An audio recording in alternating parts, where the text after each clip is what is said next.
720 horsepower, 720, 960 foot-pounds of torque, 960.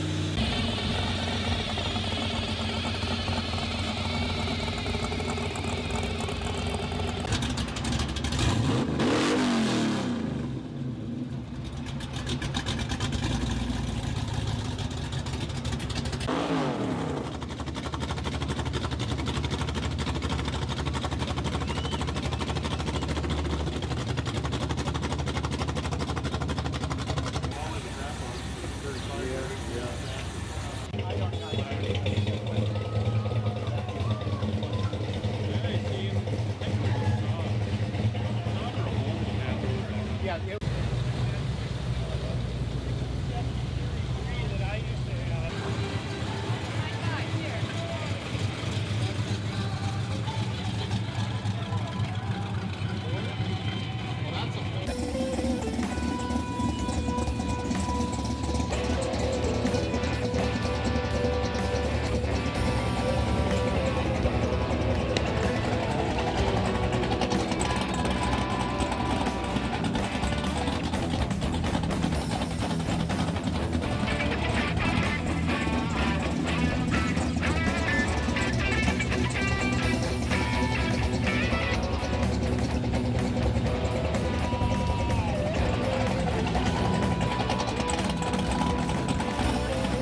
here we go with the final on the 65 Pontiac Bonneville from AMT. It looks reasonably stock on the outside other than the rims and the front bumpers. But there are other details going on. I found and added some classic style side mirrors. And other than that, we have side windows now. And we got the chrome trim on the bottom, the little decals for here, and on the back where it says Bonneville, and the little Pontiac symbols. And other than that, externally, she looks factory stock. Inside, I don't know if you can get in there. We didn't do anything to the buckets or whatnot, but we did add all the door hand pull, or the window cranks, I should say, and the long armrest door pull, or door opener, I should say, latch, that word, yeah, that one. I did make the mistake of not painting the headliner white, which I was going to do, and see about doing the chrome inside, which was part of the actual car. She does not have visor, she does not have a dome light. Yeah, there's some stuff I could have done in there that I did not get to, but, you know, for the most part, she is a sweet street machine, yeah. I did realize that I don't have a floor shifter or a column shifter, so I did drill a hole through the steering shaft and put a piece of metal in there to make a shifter and turn signal all in one. And another little custom deal out back, I had added my tailpipes, but I notched out the rear bumper to give room for them so that they actually sit in there rather than hang down and point down, etc. Underneath, as you know, we completely remade the whole rear ass end of the thing. And you can probably tell it's not glossy shiny because I gave it a dust coating of some acrylics. I did extend my front exhaust downpipes so that they mount where they belong instead of being slightly off. I also drilled and plugged the oil pan drain plug, so that's in there as well. Outside of that, we didn't really do a whole hell of a lot else underneath here from what you have seen so far. And then we get into all the stuff that you really like. Please hold. Alright, so as you can see, we got the black wash up in the hood vents there. I did actually mount some small little turn signal lights right up in these little tiny corners here. Painted them chrome, then covered them with the Tamiya clear orange. And as you can see, both sides of the car both look great. A little bit of dust here and there that wants to keep grabbing onto this thing, which is fine. They're going to get way more than dusty before long. I don't really see anything else to talk about on the outside, really, other than them cool little snazzy mirrors with the little points on them.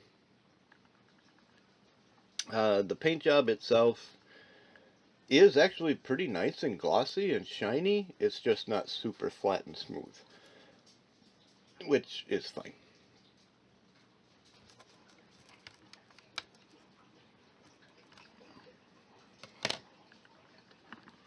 So up under the hood here, we have our underhood filament stuff. We got the little dots painted in black. I did add these two little tiny bars, and that should have been more on the outside rather than inset, hoping that they would land on this part here to help raise the hood up in the back a little bit because it sits a little low. I can still add more to that and hopefully raise it up where it belongs. But under the hood here is where all the fun was really had. So we got positive and negative battery cables. Negative goes down to the block, and it wouldn't technically go back down to the chassis as well to tie it all together along with the body. We got our brake booster in here, but I did not do the brake lines. This being really tight in here didn't give room for it. And might be hard to see, but I also have a Saginaw power steering box, because we do have a power steering unit underneath the alternator. That is an alternator with a bracket, not a floatinator. Custom upper and lower radiator hoses, so them are taken care of. We have both heater hoses. We do have a fuel line that runs down. We even have a overflow hose that goes to the bottom of the bucket. Custom made and added radiator cap. Custom filler panel. And we made this custom throttle linkage here, which actually does move.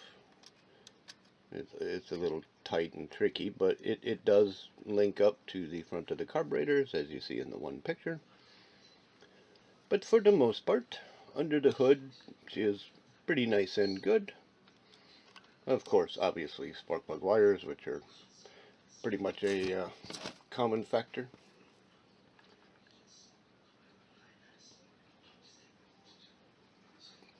But anyway, for a street machine, she does look pretty snazzy.